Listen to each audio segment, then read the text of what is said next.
Please join me in welcoming the opening address from our co-chair, Janelle.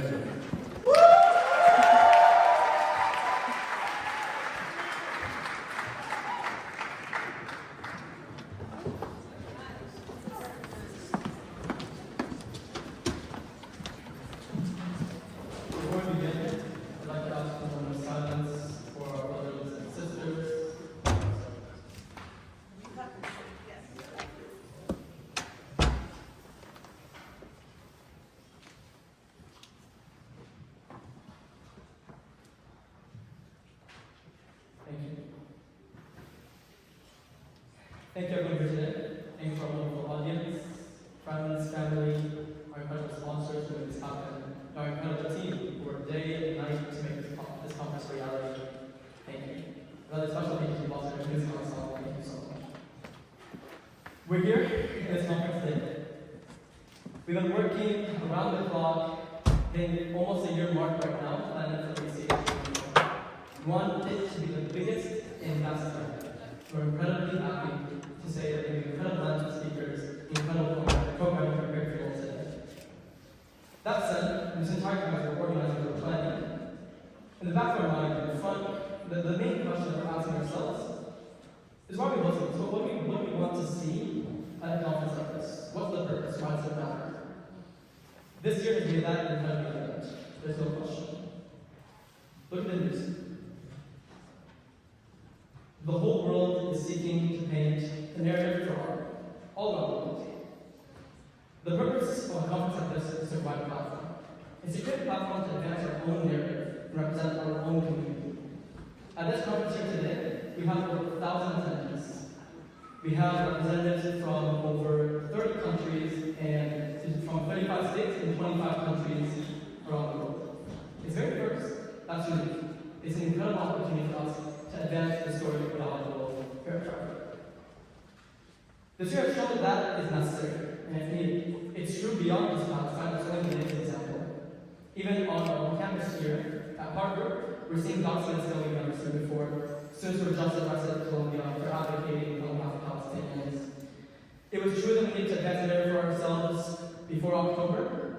However, the events since October have made it only more apparent and more urgent. At times, with everything that's happening, you can feel like what's happening here is maybe insignificant. Maybe it's not as important in all our eyes. Unless it's hard to say that what's happening at Harvard's campus or any campus around the States is that significant. That's not true. When we resist power, when we advance the narrative for ourselves here, then we resist power and injustice everywhere. This conference is a step in that direction. That said, it's not enough just to create a platform. A platform alone is not enough, it doesn't really do anything, right? The question is, how do we use that platform? What do we do with it? What do we say? The purpose behind this year's conference is tackling the questions that are facing the Middle East head-on. We have a wide variety of speakers, and they're unapologetic. They discuss the topics openly and frankly, and they're critical. This year was a challenge. We wanted to invite speakers. We wanted to invite speakers that are going to unapologetically address the main questions and the key issues that we're facing today. We face a lot of backlash from organizing because of this.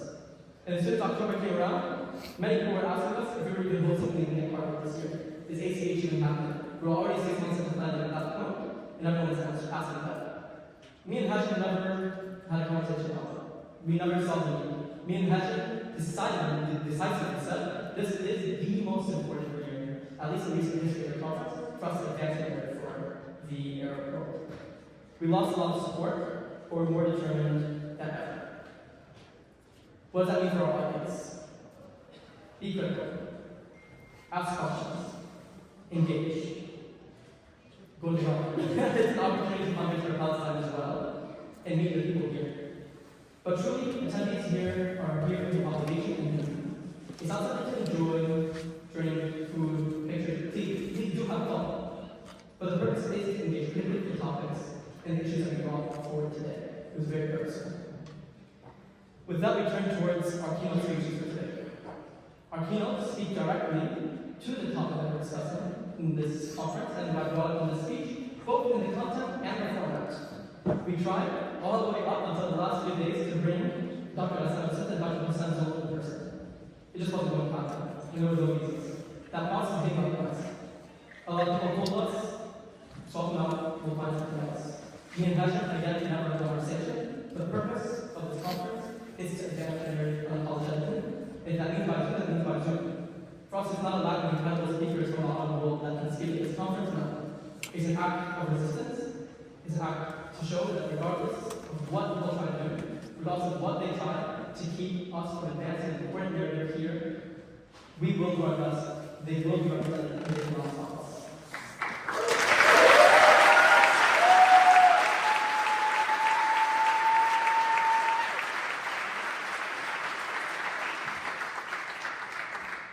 So with that, I'd like to say one more thank you and turn towards a short video from Dr. Hassan.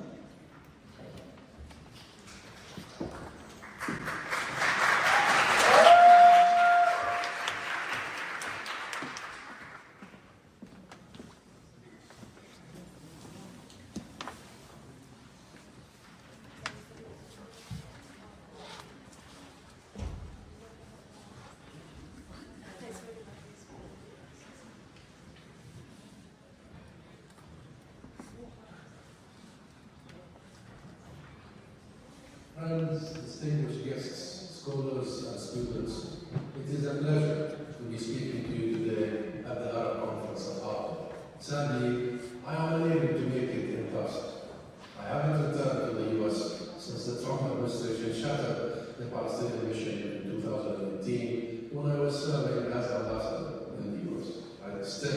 I'm honored to be addressing you at what is a defining moment in the history of Palestine, our regional group. Allow me, please, to thank Jamal, Nimr, Hashim, Abdul, and their team here at the ACH for preparing and organizing this conference. I spent a couple of years at Harvard as a resident scholar. I greatly miss Cambridge and Boston, and my walks around Harvard Square and along the Charles River. Above all, I do miss my friends, both faculty and students. My road to Harvard started in a refugee camp in Rafah, in southern Gaza.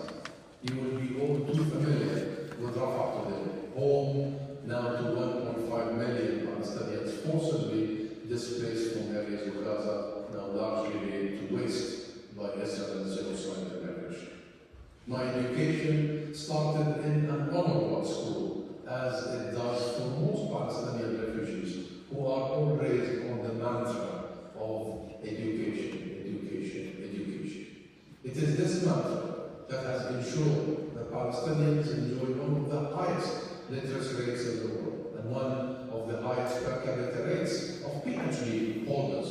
This is why Israel's aggression has openly targeted Gaza's education sector, the most crucial to any society's development, viability, and prosperity. Scholars are now speaking of an edu-side. 94 university professors have been killed so far, among them Professor Rafat El-Arair, a professor of English literature, and a poet whose poem, If I Must Die, foretold his own king.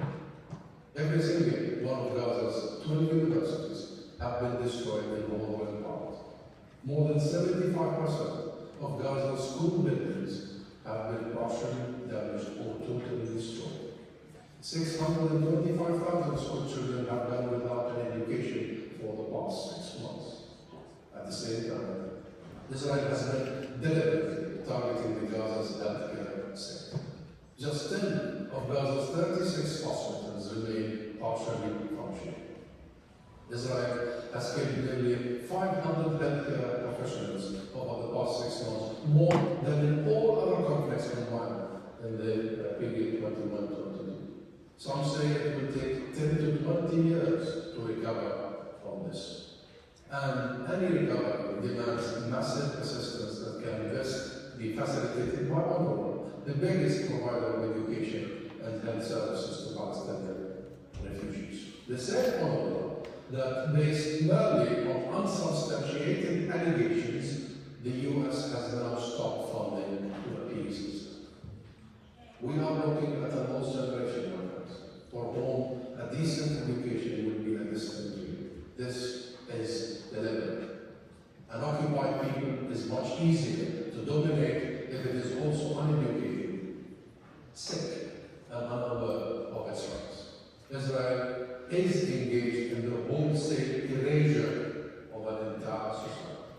So, my friends, despite decades of talk about a two-state solution, one that the US officials still say it is US policy, Israel has in fact been engaged in a slow genocide against the Palestinian people over 76 years of occupation that started in the Nakba in 1948.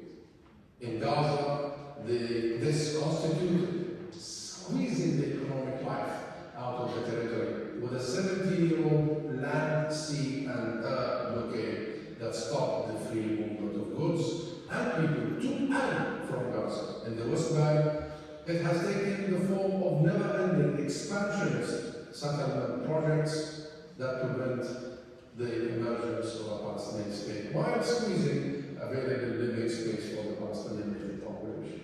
And we are under constant attack by armed and unhinged settlers, terrorists, under the protection of Israeli military, like we saw just this week in Lebanon and many other villages scattered around the West Bank. This is all overseen by twin legal system that grant Israel living illegally in occupied territory more rights than Palestinians living on their own land. This is what the US government is offering its ironclad support for. Israel's genocide in Gaza has shown that the U.S. is willing to support Israel regardless of its actions, whether it is imposing a famine on 2.3 million people, whether it is killing 14,500 children, or whether it is bombing neighboring countries. International law, international human rights law, and simple standards of common decency no longer apply. But Israel's genocide in Gaza has also shown that the U.S. administration is increasingly isolated. Not just because of the unanimous consensus of the UN, of international human rights groups, of humanitarian agencies, of journalist groups, of medical associations, education unions, etc., over the illegality of Israel's actions. Nor is it the fact that Israel is officially on trial at the International Court of Justice for the crime of genocide. It comes most visibly from the millions of ordinary people who have taken to the streets and protested across the world. It comes from you and in the U.S. itself. We know from audit that even as U.S. officials insist they see no evidence that Israel is breaking international law, they don't want to genocide. The U.S. public disagrees. A majority believe Israel is committing genocide, including a large majority of Democrat voters. Genocide, mind you, not just breaking international law. There is, in other words, widespread American discontent. It has been met with attempts to silence dissent, especially on U.S. campuses, where accusations of anti-Semitism are being wielded to stifle free speech, the academic field, and prevent protests, to cancel debates. The political echelons' blind support for Israel is therefore translating into the repression of America's democratic rights. How has it come to this? How is that vested interests have been allowed to subjugate American values? How did even Harvard fall prey to this atmosphere? Israel has traditionally been a bipartisan issue in America, and may well be a theological issue to some evangelicals, but it no longer enjoys unchallenged support among the wider public, and for good reason. Israel is an existential threat to the Palestinian people. Israel is the main cause of instability in the wider Middle East region, and it has revealed itself as a threat to the rules-based global order, to our humanity. Israeli exceptionalism is threatening the evidence of international law, the normalization of mass murder, mass destruction, and mass displacement is undermining the fundamental values of international humanitarian law. It's undermining our humanity. It is leaving deep scars, and the lack of accountability is making a mockery of international justice and of Israel's allies. Israel is corrupting the world and corrupting the U.S., and this is becoming clearer with every passing day, with every child murdered, every aid worker slain, every school demolished, every hospital bombed, and every home destroyed. But there is growing rejection of this behavior across the globe. It is an apartheid South African moment. And change will come from the grassroots. Change will come from you. From ordinary people taking to the streets in extraordinary numbers to protest their own government's inactivity in the face of such brazen criminality. And that is a movement that is uniting the world with one voice and is becoming unstoppable, a force that will go all the way for Palestinian liberation and return, for the equal implementation of international law by sanctions and arms embargo, and for the sake of peace and justice. Even in these dark moments in Palestinian history, there is hope for us. There is hope that reason will overcome irrational bias. There is hope because our people never give up. There is hope because of the millions of people around the world who stood up against Israel's genocide in Gaza. There is hope that humanity will once again unite to condemn genocide, the vilest of crimes, and vow once again that we will never repeat such horror, and this time mean it for everyone. Thank you.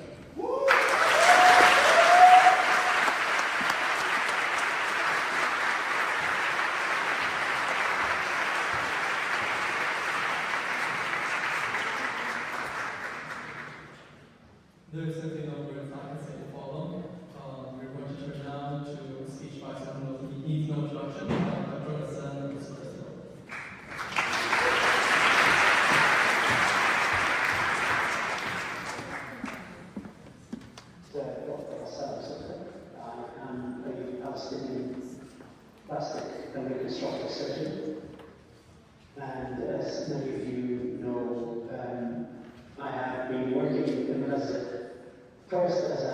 medical student during the first intifada, and then as a junior surgeon during the second intifada, and then throughout the whole of the 5 wars of Gaza, including this one. On the morning of the 9th of October, I went into Gaza, and from the 10th of October onwards, and for 43 days, I was working the burns unit in Shifa Hospital in Gaza and Ali Baptist Hospital.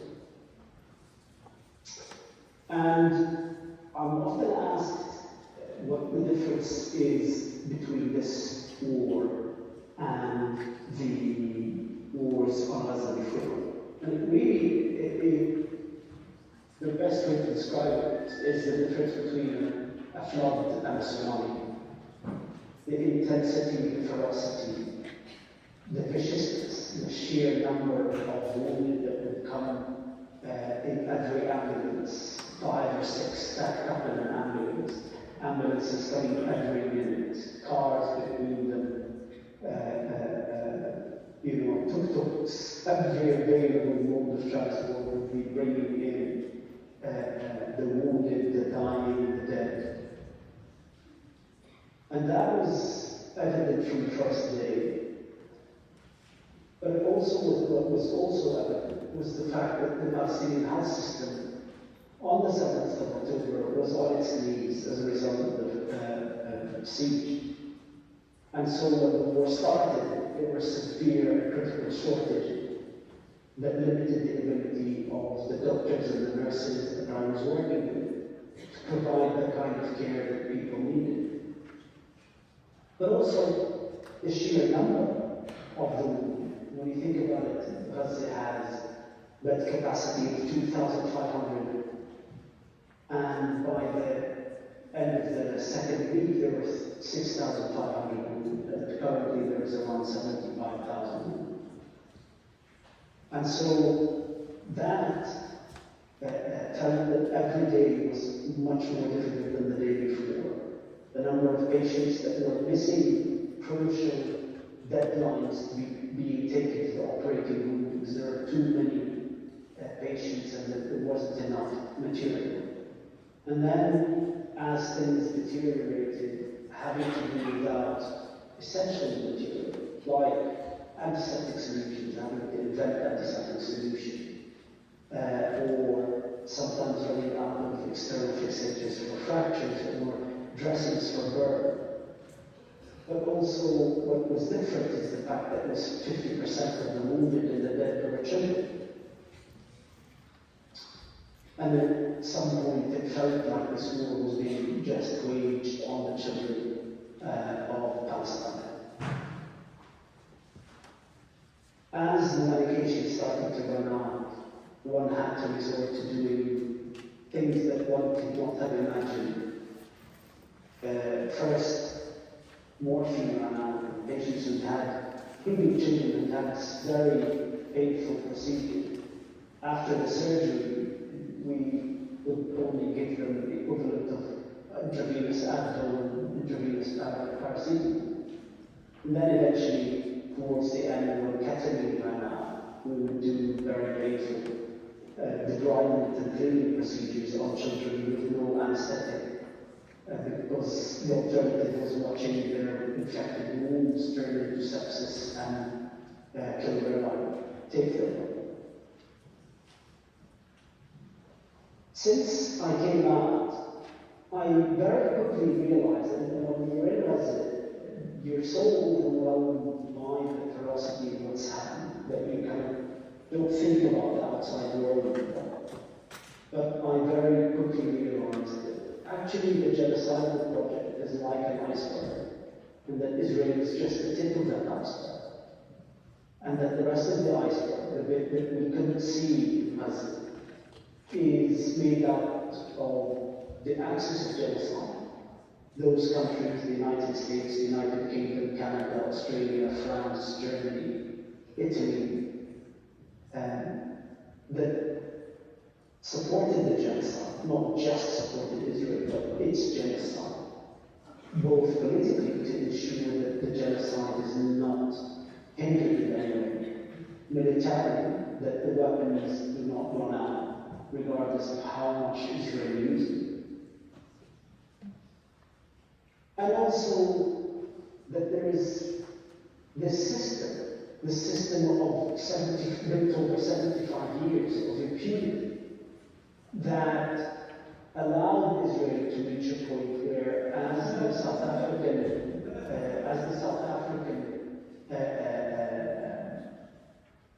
deposition in the International Court of Justice pointed out, Israeli leaders, military and political leaders, were very open about their genocidal intents in every way, whether Netanyahu's Amalek analogy or human animals by the head of the army, or what we see in hundreds of TikTok videos by Israeli soldiers. And that system is what drove the Israelis to believe, and so far rightfully so, that genocide is included in that regime. And so beyond the axis of genocide, there is a system made up of genocidal enablers. And these genocidal enablers are individuals and institutions whose job it is to silence Palestinian voices, to silence pro-Palestinian narrative, so that the genocide can continue unhindered, to boast Palestinian suffering. And these genocidal enablers, wherever they are, these men and women, in my experience, and having seen this as I have been subjected to what many of you have seen, is quite an organized and concerted campaign in the media and later on in Germany. These individuals come in three types. The first type are the ones for whom the racialization of Palestinians has rendered 14,000 Palestinian children completely unreal, and had Israel killed 14,000 puppies or kittens, they would have been honestly much more upset. The second type are, what Hannah Arendt referred to in the banality of evil, as those who have nothing other than the fact that their main only concern is the advancement of their position, and therefore will never speak truth to power. And the third are the apathetic. And therefore we find ourselves now in this historical point where we have to dismantle the system of genocidal enabling.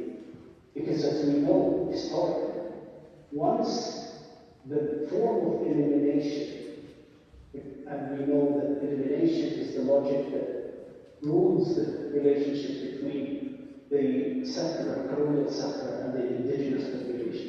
When the mode of elimination becomes genocide, there's no going back. And so we have to dismantle the system of genocide enabling. And this is a system that was built one piece at a time and has to be dismantled one piece at a time in every institution, in every walk of life, in academia, in the media, in sport, in the journals, the scientific journals that refuse to publish any articles identifying this war as genocide, in the mass media that continue to hide what is happening in the Palestinian, including censoring what Israeli soldiers are now videotaping about their crime. And so today's conflict is about how we come together to dismantle what is now a system of genocidal enabling. A system that finds 14,500 Palestinian dead children ungrieved. A system that is not moved by the fact that there are 19,000 Palestinian orphan children, or that, as the New Yorker pointed out, we have the biggest cohort of pediatric amputations in history, with around 4,000 now children who've lost their limb. That is important not just for us in Palestine, but it is important globally, because we know that Gaza has always been the lab through which global capital experimented on the technologies and the philosophies of management of surplus populations like those in Lebanon. And therefore, those weapons, those quadcopter drones with the sniper guns, those ninja missiles that fragment and kill over 480 people at an Anabaptist hospital on the 17th of October, all of these weapons will be used elsewhere. The quadcopters will be in Nairobi and Mumbai and Sao Paulo in the next few weeks, like the facial recognition software moved from West Bank and Gaza to the rest of the world. And even more devastating, we know that Netanyahu's weapons of genocide today are almost certainly going to be Modi weapons of genocide tomorrow. And so thank you for coming together so that we hold space for the victim, that we plan so that tomorrow is ours, that genocidal erasure is defeated every time we talk about the Palestinian community. And we plan for Gaza tomorrow and discuss what we want to do to help people in Gaza heal their wounds, so that tomorrow is a Palestinian day. Thank you very much.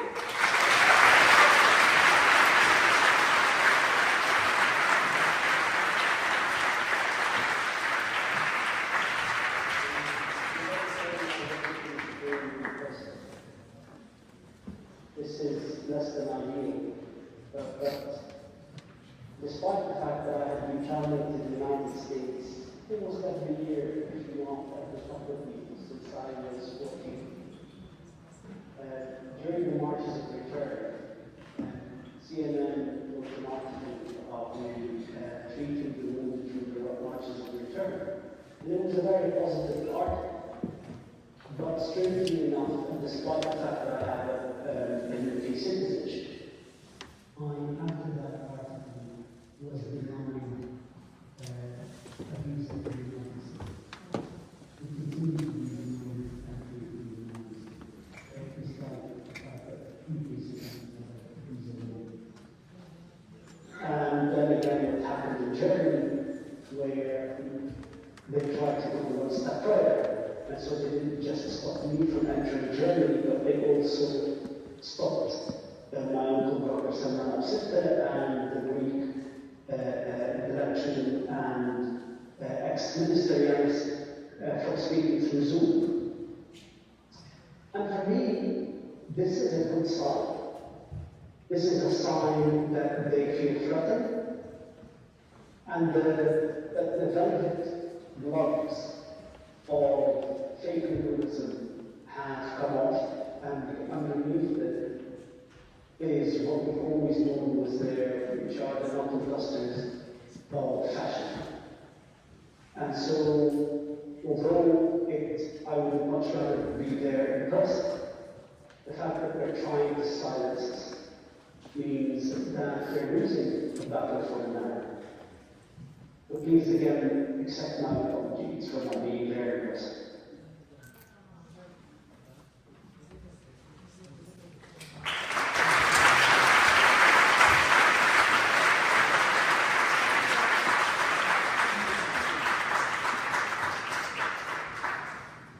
You are going to now welcome Coach Hesha to the stage of the US.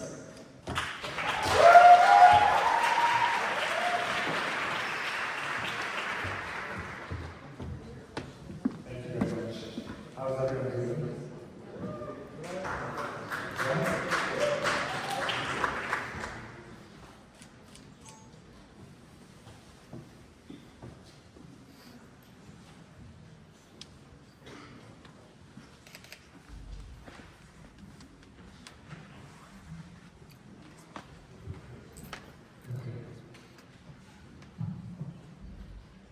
exactly 6 years ago to this day, I wrote my Harvard application essay about growing up in Cairo during the chaos of the revolution in the Arab Spring. Those were my formative years. I was young, but I went to school in downtown Cairo where I watched the revolution unfold from the window of my school bus. I got to Harvard and I carried with me the legacy of the times of my upbringing in Egypt, a witness to the power of collective action and the spirit of the people yearning for freedom. But within me there lingered a hesitation, a doubt about my capacity to enact the change that I wanted to see. It was about not with the world outside, but with the world within, a quest to find that inner voice that could speak with as much conviction as the masses that felt that need. This conviction doesn't come easily. Jamal in his speech earlier touched on the harassment and doxing that we experienced at Harvard earlier this year.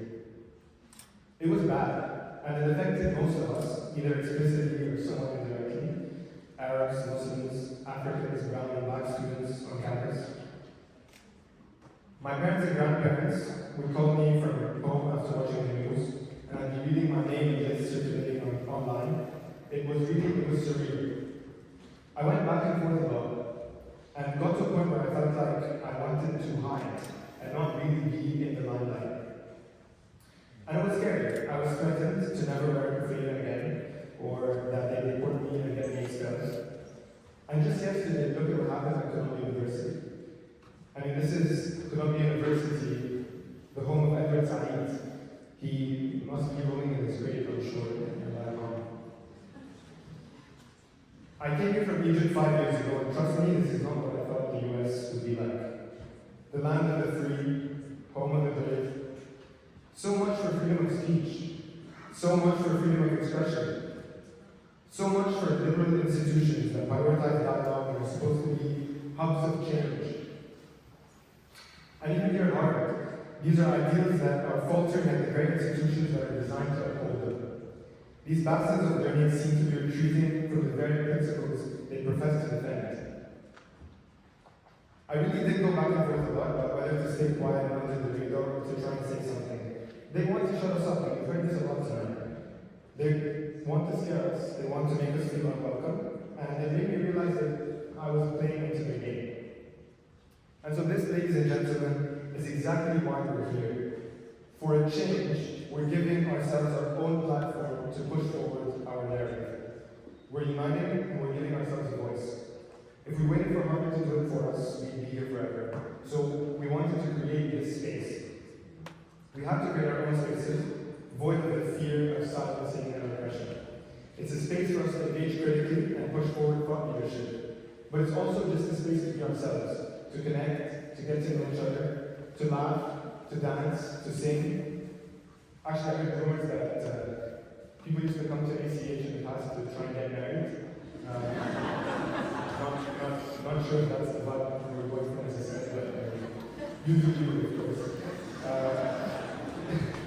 Let's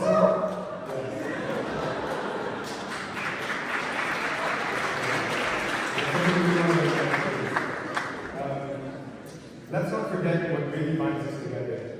It's not the language, and trust me, my team is made up of, we're all Arab, our ACH organizing team, and I don't recognize half of people's Arabic dialects, and I still don't understand. So it's clearly it's not the language, it's not the books, it's not the religion either.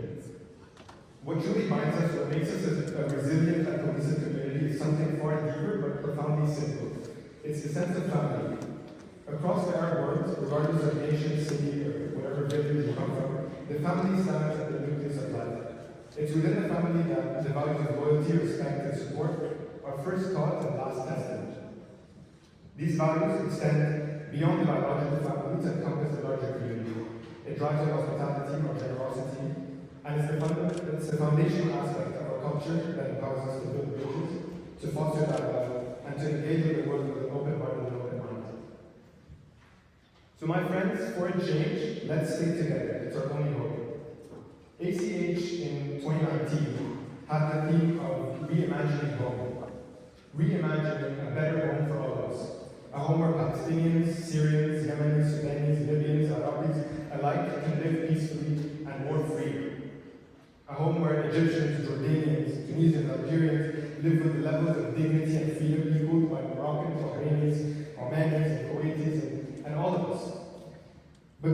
that really should be the bare minimum. Imagine a home where we focus on moving upwards and excelling, not just on surviving. Our theme this year is collaborative change. Not imagining, not even reimagining, but enacting change. Ideas are great, but then what? ACH is not only about imagining a different world, but about making it a reality. Change can happen in many ways. Through government policy, law, activism, these might be some of the more obvious ones. But change is both revolutionary and evolutionary. It happens through art, comedy, business.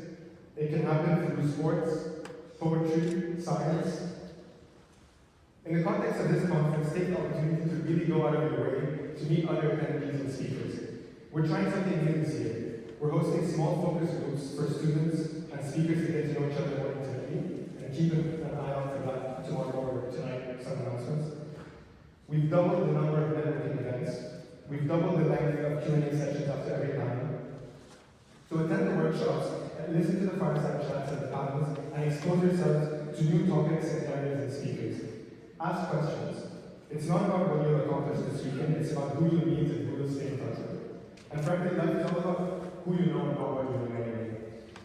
We want you to leave here with answers, but more importantly, we want you to leave with even more questions. This unique platform we're creating together at Harvard is far more than just a conference. It's a chance to truly contribute to and change the narrative of the Arab world on a global stage.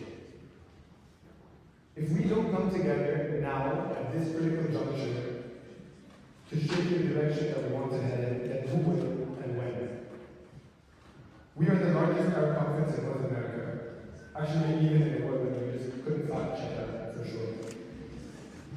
And by the way, we changed it from Pan-Arab Conference to be Pan-Arab Conference, and we say it's the largest Arab conference because every time I said Pan-Arab, I sounded like the Arab Muslim.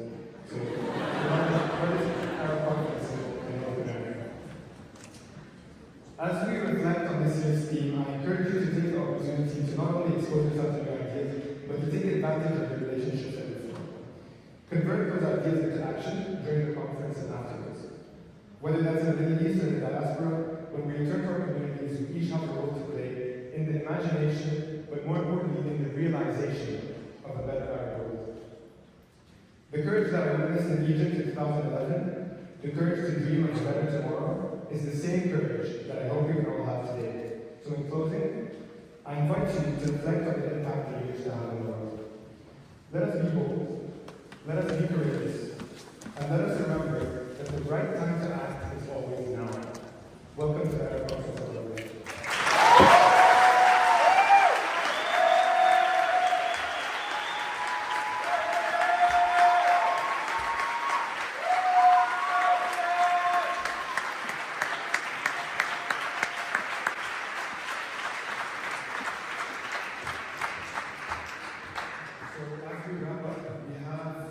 Basically another hour of really open time, and we encourage you to maybe hang around, get to know each other, talk to some other attendees and speakers and whatever you'd like. But before we close, we really want to say a very special thank you to the Harvard Arab Alumni Association, specifically Noor and Dean, Hannah, all of you have been instrumental in really making this all happen. And a very, very special thank you to our fantastic sponsors without whom this really would never have happened. We have Rocket Ventures, representative of the thank you guys so much. We have Investor, we have the Grant Company, we have Vertigo. Truly instrumental, and this wouldn't have happened without you. So thank you guys very much.